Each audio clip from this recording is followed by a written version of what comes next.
Hello, everybody. This is Margareta Harris at WHO Headquarters, Geneva, welcoming you to this virtual briefing on global health issues. With apologies for the late start, it's been a really, really busy time. We have with us in the room, as always, the WHO Director, Dr. Tedros Adhanom Ghebreyesus, and to his right is Dr. Michael Ryan, our Executive Director for the WHO Health Emergencies Program. Next to Dr. Ryan is Dr. Michelle Yeoh, who is our Director for Strategic Health Operations and also the Incident Manager for the Mpox emergency.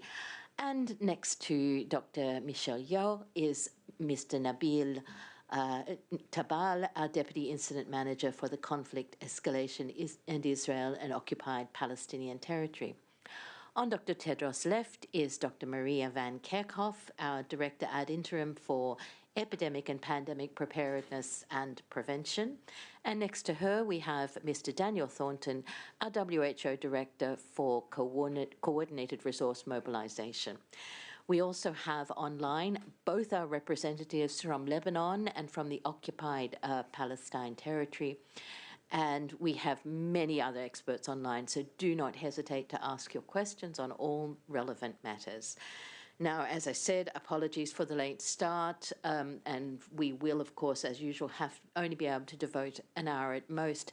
So without further ado, I'll hand over to Dr. Tedros for his opening remarks. Yeah, thank you. Thank you, Margareta. Good morning, good afternoon, and good evening. Yesterday, WHO was shocked and saddened by the passing of Dr. Faustin Ndugulile, Regional Director-elect for Africa, at the age of 55. He is survived by his wife and 3 children. Dr. Ndugulile of the United Republic of Tanzania was nominated for the post of the Regional Director by the Regional Committee for Africa in August this year. His appointment was due to be considered by the WHO Executive Board at its meeting in February next year. I offer my deepest condolences to Dr. Ndugulile's family and friends, and to the Parliament and people of the United Republic of Tanzania. At the G20 Leaders Summit in Brazil last week, I had the honor of announcing the outcome of the first WHO investment round, alongside His Excellency President Lula da Silva of Brazil. The investment round is about mobilizing the resources to implement WHO's global strategy to help keep the world safe and save 40 million lives over the next 4 years. Through a series of events, WHO has received 70 pledges worth $1.7 billion. Of this pledge, 39 are first-time voluntary contributors to WHO, including 21 from middle-income countries. Some of the world's poorest countries have contributed because they see the value that WHO makes on the ground. Along with other funding agreements and partnerships, we can now count on at least $3.8 billion, or 53% of the voluntary contributions needed for the next 4 years.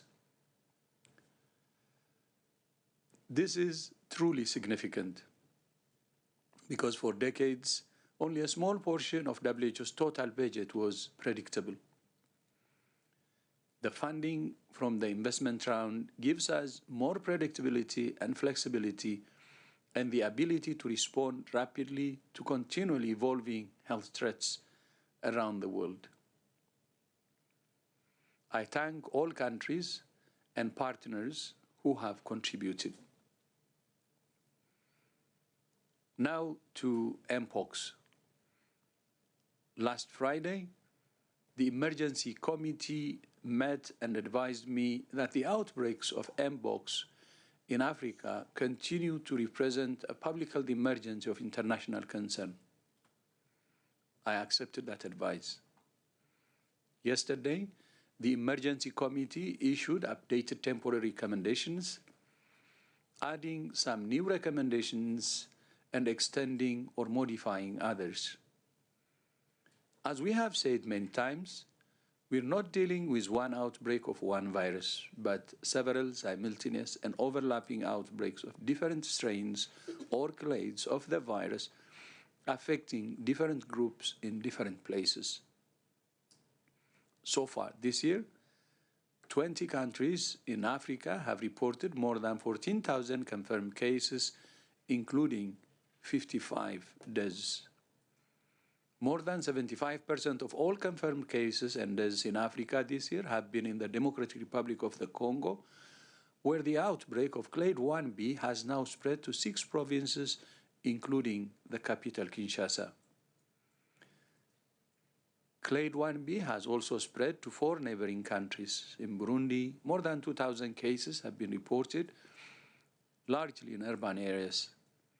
In Uganda, there are 649 cases, and a fast expanding epidemic.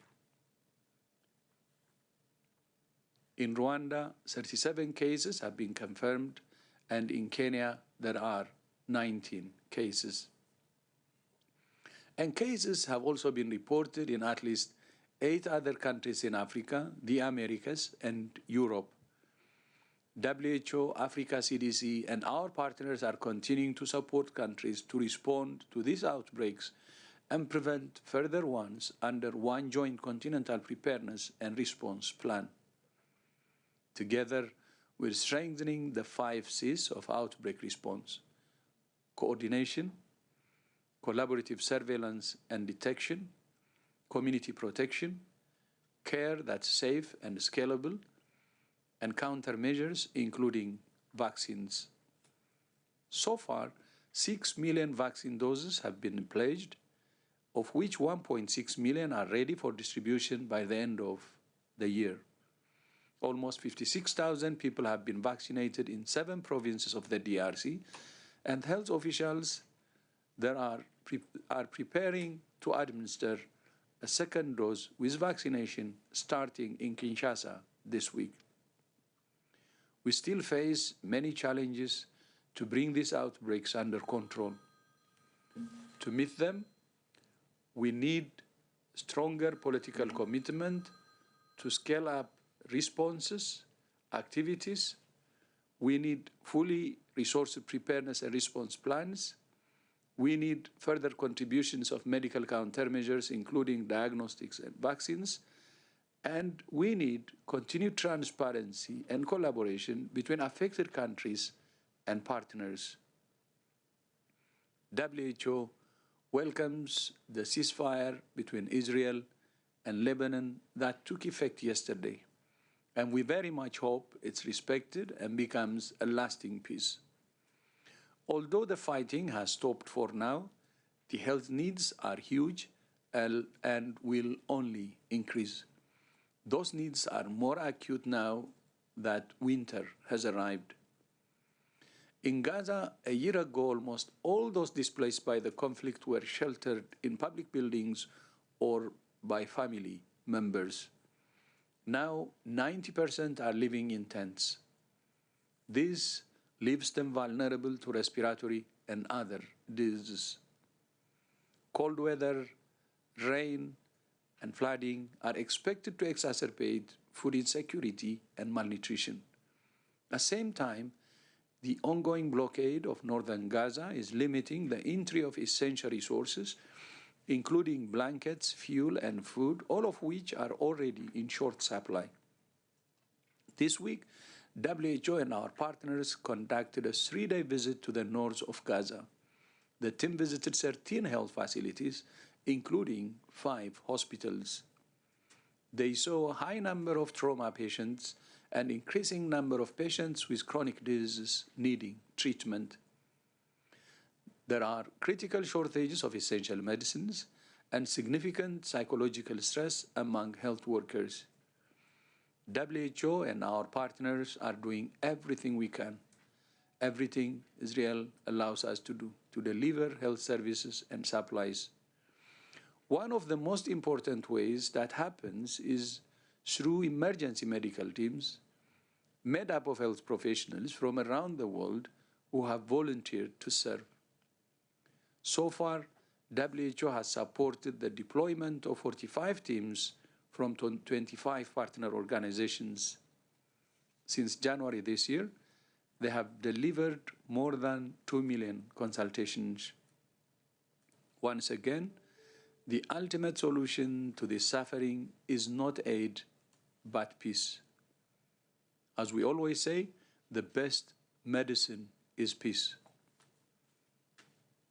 Monday this week marked the start of WHO's annual 16-day campaign to draw attention to gender-based violence, which affects at least 1 in 3 women and girls globally. It harms women in all countries and cultures, but some are more at risk, especially those living through wars, conflicts, and other humanitarian emergencies. Often, sexual violence is used as a weapon of war, as it has been in Sudan.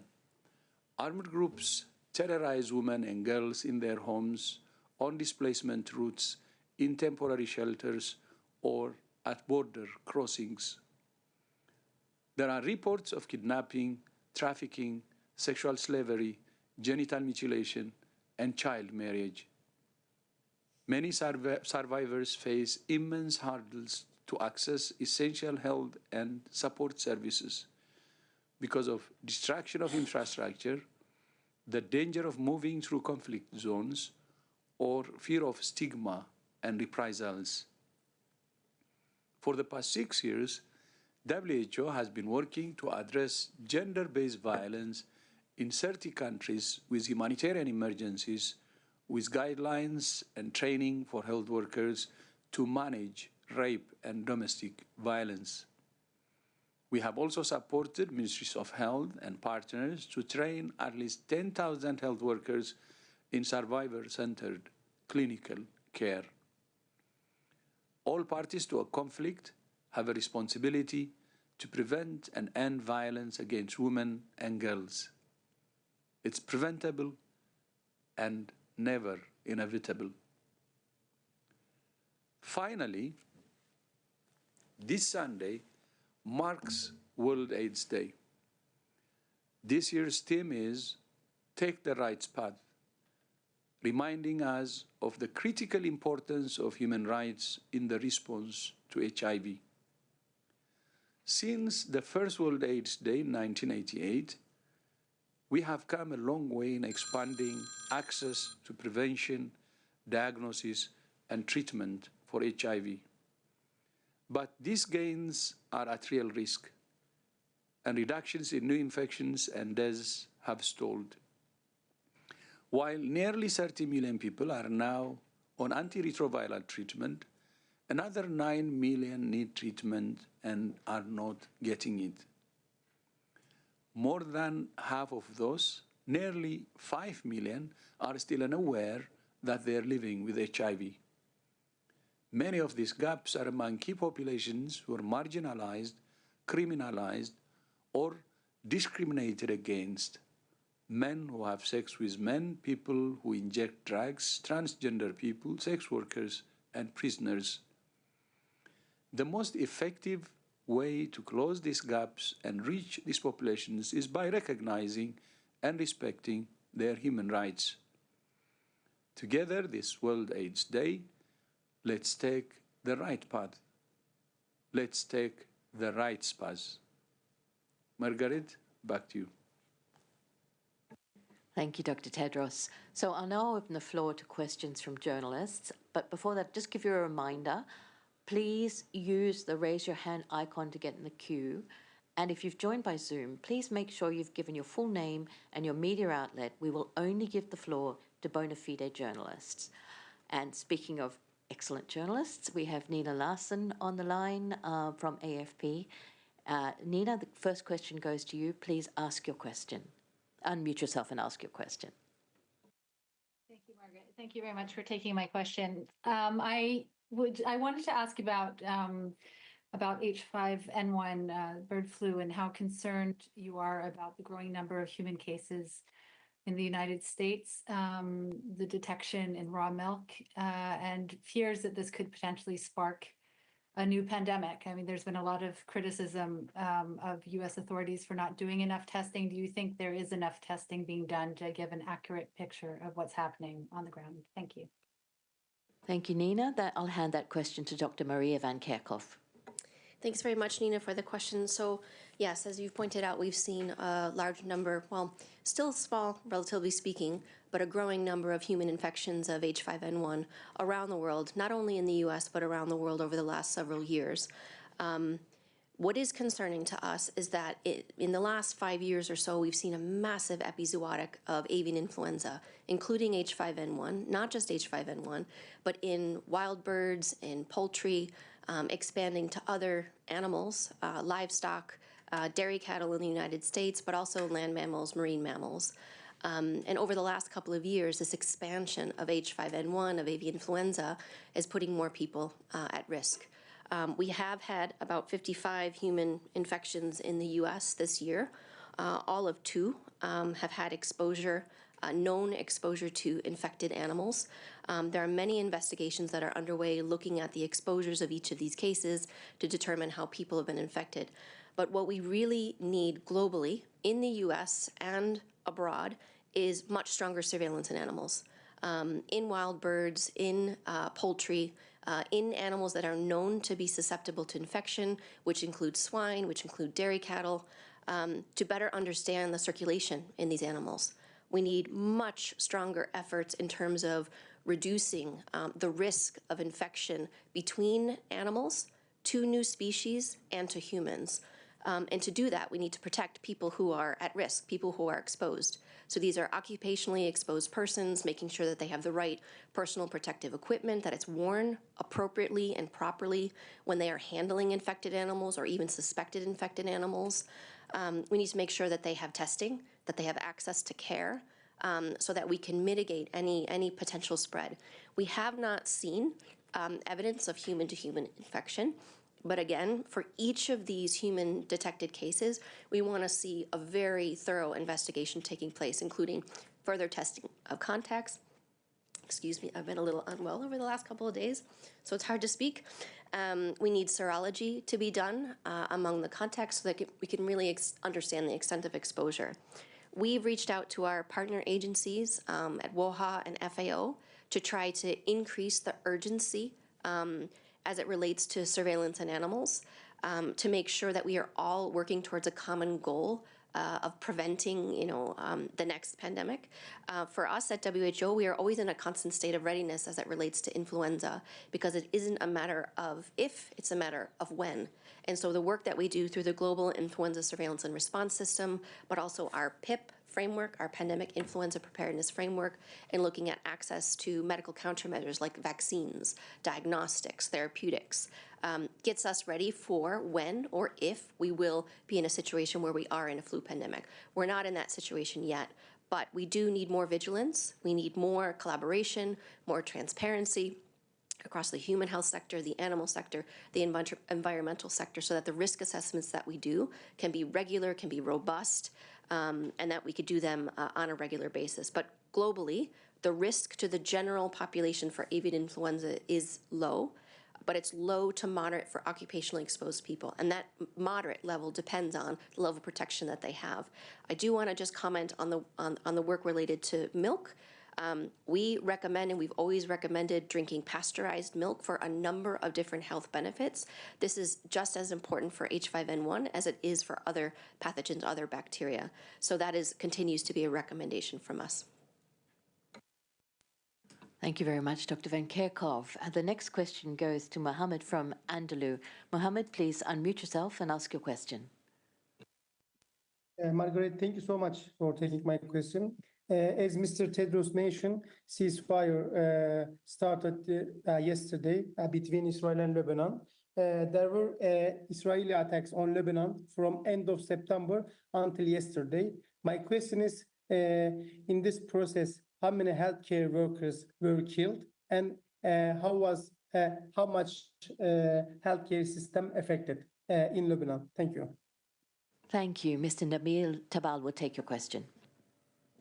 Thank you, Margaret. In WHO, we have the surveillance system for attacks on healthcare, which is a reporting and monitoring system that uses a robust methodology to verify the attacks on healthcare, and that was established during the start of the escalation last year in October 8th. And since that, we have recorded 160 attacks that led to the killing of 241 people and injuring close to 300. And that has really affected also the operational status and the structural damage also to the hospitals and the primary healthcare centers. Almost 10% of the hospitals were affected, whether completely became completely unoperational or partially operating at a partial capacity, prioritizing only emergency care. And several hospitals and PSCs have also suffered structural damage. So this is up until the ceasefire, and work is also now ongoing on, especially with the start of the ceasefire, to reoperationalize the hospitals that were affected in all across the countries, and especially in the conflict affected areas. So especially with the return of IDPs to the conflict-affected zones in the south, in the Bekaa, so that we can ensure also the continuity of essential healthcare to the returnees. Thank you. Thank you. And we also have our representative in Lebanon who's joined. Oh, yeah.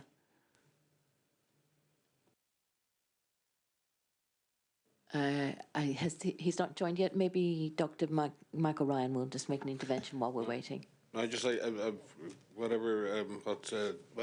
Nabil said was great. I just want to add that it's fantastic to see the prospect of people returning to their homes on both sides of this conflict. There's been displacement for many, disruption for many, and it's really important that peace is maintained, because civilians are returning already. It's very important that their return is respected by all sides, and they get to re-establish their communities.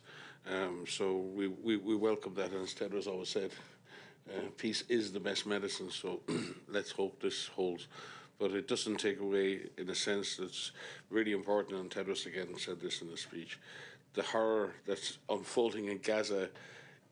What has happened in Lebanon has been a terrible tragedy, and this peace is fantastic. But the attention must now move urgently to Gaza. We have to stop the fighting in Gaza. The situation is catastrophic. The system is under huge pressure, and on the health side, and maybe our Rep Rick will speak to this, hugely brave health workers, international emergency medical teams, WHO and other UN staff, keeping that system going in an incredible way. So I think it's really important that whatever has been achieved now is secured in the Lebanon-Israel conflict, but that we have the same process achieved as quickly as possible for Gaza. Maybe Rick from OPT wants to speak on that. I think we have both, so maybe we'll start with Dr. Abdi from Lebanon and then move to Dr. Peppercorn as well.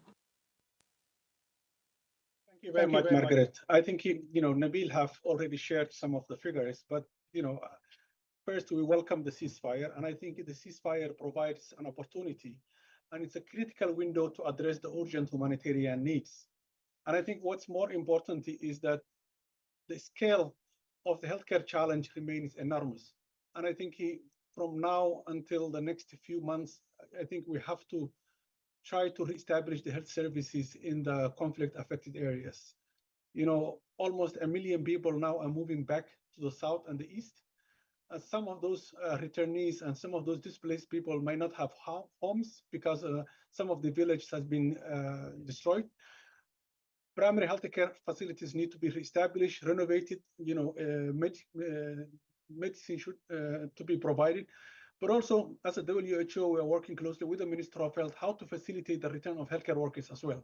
As you know, that many healthcare workers were also displaced from the south and from the east, and also we need to facilitate that. I think the most critical aspect is how to reestablish the healthcare services in those conflict-affected areas. Of course, it will take some time, but I think we are working with the partners, with the Minister of Health, to make sure that health services are available for those people who are returning to the conflict-affected areas. But again, of course, we welcome the opportunity that this might lead to the prolonged and long-lasting peace, and we are very hopeful for that. I think that all the displaced people, they are very happy to see the ceasefire, and I'm sure, all of us are very happy to see that the prospect of this peace will prevail, not only short term, but in the long term into that. Thank you. Thank you very much, Dr. Abu Bakr. And now we'll also hear from Dr. Rip Peppercorn. As Dr. Ryan mentioned, there is a great deal to add. Thank you very much, Margaret and colleagues. I just want to refer to the introduction by the DG and maybe even not start about health, but let's say with winter approaching and being more than close to 14 months in this horrific crisis, we are back that we are discussing the basics of humanitarian support. So the first top priority is actually fuel at the moment again. So we're talking again about the lack of regular supplies of fuel. Without fuel, no humanitarian operation at all. We also, again, are back in discussing food. There's again massive food shortages in Gaza, both in the south with skyrocketing prices for whatever is available, and in the north. The third area is shelter. Deeply concerned about shelter, or what they have also the shelter kits to make sure that even the ad hoc tents are better, more waterproof, etc., to get them in. Non-food items, tarpaulins and everything related to that. For me, and just having been more than almost 4 weeks in Gaza and going next week again, these are the top priorities, linked to, unfortunately, what we have seen, a huge increase in insecurity, crime and looting. So this is an absolutely topic. Now going back to specifically on health, and I'm glad that Mike mentioned, I often get the question, oh, health service completely collapsed in Gaza. That's not true. I want to make that very clearly. And I think it's the incredible resilience of the health workers, Ministry of Health, WHO, and partners who've kept a system, I call it partly functional. And we all know that in February, for example, WHO had to assist getting the last patients out of National Medical Complex and the staff out, evacuate. The same happened in Shifa, European Gaza, etc. All those hospitals are again working as a referral hospital, not as we want them, but partly functional. And we are even referring patients there for better treatment. However, in the north of Gaza, and we have raised this many times, there's only 2 hospitals left for approximately 70,000, 80,000 people left. Kamal Adwan and Al-Ada. And those hospitals, there I cannot call them partly functional. They're minimal functional. Kamal Adwan has 1 or 2 specialists, the director, Dr. Hussam, pediatrician, who, by the way, was recently injured through an attack on the hospital, run by a few doctors and 70 nurses. Still there's 55 inpatients among 30 children and 5 in the ICU. The hospital has fuel for 1 or 2 days and is in dire need for an emergency medical team, blood units, medical supplies, food and fuel. Now, Al-Ada Hospital, where I've been also many times, even they have, if their fuel stocks is 0, they get a lot of obstetrics and trauma. It's one of the only hospitals with actually a surgeon, it's the only one with a surgeon north of Gaza. And so are in need for everything. So in November, WHO planned 22 missions. Only 9 were facilitated. The last 5 in the same time, 5 missions were denied to provide supplies, fuel, and bring an EMT to Kamal one. Only a few, and one of the few you heard about, we managed. Coming Saturday, we plan another mission, and we hope everybody is listening and that this mission will go. And it should go not only to Kamal one, it should also go to Al-Ada. Now, the cluster mission under leadership of WHO, I think, was a success. Critical supplies to Shifa Hospital, the patient-friendly hospital, UNWA Primary Healthcare Center, and MSF Primary Healthcare Center, all in Gaza City. There's a need to expand the service in Gaza City because Gaza City, actually, there's another between 100 and 150,000 people from the north are now actually camping in Gaza City. What they assessed, huge need for mental health, psychosocial support, especially also for the health workers, and of course the shortages in supplies, the staffing, but also the high influx of trauma patients and the shortages remain in the key area: analgesics, antibiotics, surgical supplies, oxygen, IV fluids, etc. So we have that. The same applied for the primary healthcare assessments, where you see similar shortages, more of basic diagnostic equipment and chronic disease medication, etc. Now, again, I want to stress, WHO is ready to do more missions, to bring some of those much needed supplies and fuel, including emergency medical teams. That should always be allowed. It should be even, it's weird that we continuously discuss these topics in presses like that. So we hope that we will make inroads. But I want to stress the other key humanitarian areas which I mentioned, I'm currently even more concerned about. Maybe a last positive, just the day before yesterday, WHO facilitated another medevac of 17 patients to Jordan for special medical treatment. 12 will receive care in the US, and 6 of the patients required cancer treatment, and 11 needed treatment for war injuries. So since Rafah crossing closed, we have been assisting almost 300 patients moving to better places. What we, of course, asked for is consistent medical corridors, and first of all, a restoration of the medical corridor to the West Bank and East Jerusalem, but also into Egypt, etc., because approximately 12,000 patients need to be referred out of Gaza. And if we continue in this pace, we will be busy for the next 10 years. Over to you. Thank you very much for that really comprehensive summary of the situation, Dr. Peppercorn, and also thank you, Dr. Abu Bakr. The next question goes to Yuri from Novosti, RII Novosti. Yuri, please unmute yourself and ask your question.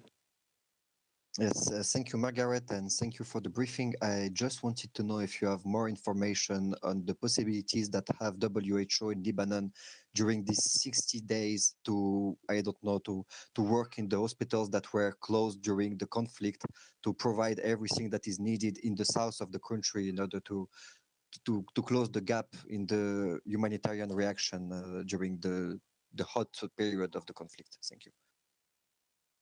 Thank you. I think we did answer some of that, but perhaps we'll go over it a little. Would you be happy to start, Nabil? Yes.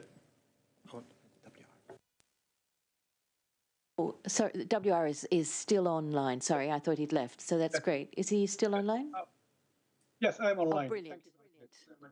Yes, actually, yes, we are trying to take advantage of this. And I think one of the first things that we have decided, for the last 2 days, together with the Minister of Health as well as other partners, is to do a quick assessment of the hospitals and primary healthcare facilities, the extent of the damage, because some of those hospitals, they have a very extensive damage, which cannot be repaired, which cannot be renovated within 60 days, within even 6 months. There are some hospitals which requires a minor renovation, but also some minor equipment. Same thing with the primary healthcare facilities. So I think we decided to do a quick assessment together with the Minister of Health and also the local health authorities. And then we will take some action to renovate and also, procure some of those equipment. probably some of our hospitals will take some time, but some hospitals probably will be able to restart very quickly. For example, there are 4 hospitals, 2 in Beirut, 2 outside Beirut, that probably will be able to operationalize for the next 4 weeks if the situation, if the ceasefire remains intact, and also if the security allows us to move around, there is no restrictions. So we are very hopeful. But at the same time, also, we do have a backup plan where we are trying to increase the mobile clinics that will be serving for the displaced people who are returning to the conflict-affected areas. So at least they will have access to services in overall. So overall, I think we have a master plan that for us to help all the hospitals and primary healthcare facilities and all the health services to restart most of the conflict areas. But I'm sure to kickstart all the services 100%, it will take some time. But definitely, we do have a backup plan to at least to provide the critical health services for those area and those displaced people who already returned to the to conflict-affected areas, especially the hospitals. Thank you very much for that really comprehensive answer again. We now have a question from John Zarakostas. John, please unmute yourself and ask a question. Yes, good afternoon. My question is to Dr. Tedros and Dr. Ryan. Some of the humanitarian agencies have already put out what their ask will be for 2025. The World Food Programme have mentioned their figures, and the UNHCR. I was wondering what will be the ask from donors for humanitarian relief and support in the health area in 2025. Thank you. Thank you. Over to Dr. Ryan. Yeah.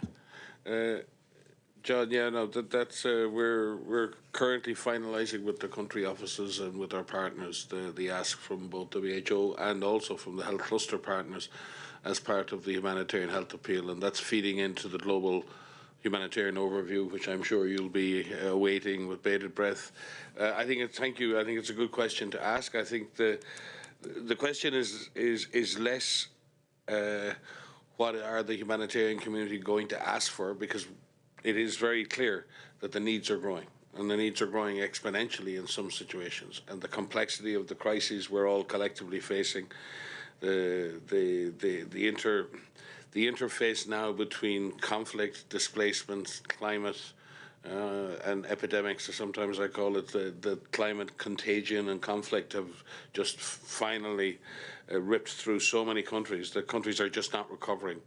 And what we're seeing is a new pattern, John, and you've seen this yourself over the years. We've moved from a series of acute humanitarian crises where there's a beginning, a middle, and the end of a crisis, be it a natural disaster, be it a conflict. What we're seeing is countries rolling over in crises, going from one crisis to the next, be it from a political to economic to a climate to conflict to an epidemic, and countries are just not pulling out of that. And we're seeing the length of these crises increasing. The duration of these crises is not measured in weeks anymore. It's not measured in months. It's measured in years, and in some cases measured in decades. And therefore, humanitarians have to stay in the ground, on the field. This move between humanitarian intervention and development has been interrupted and disrupted in country after country. It's very impossible. It's nearly impossible in some situations to reignite development activities in many geographies. So the humanitarian needs are growing, but the real question is how much money does the international community have to give? Because that's been falling.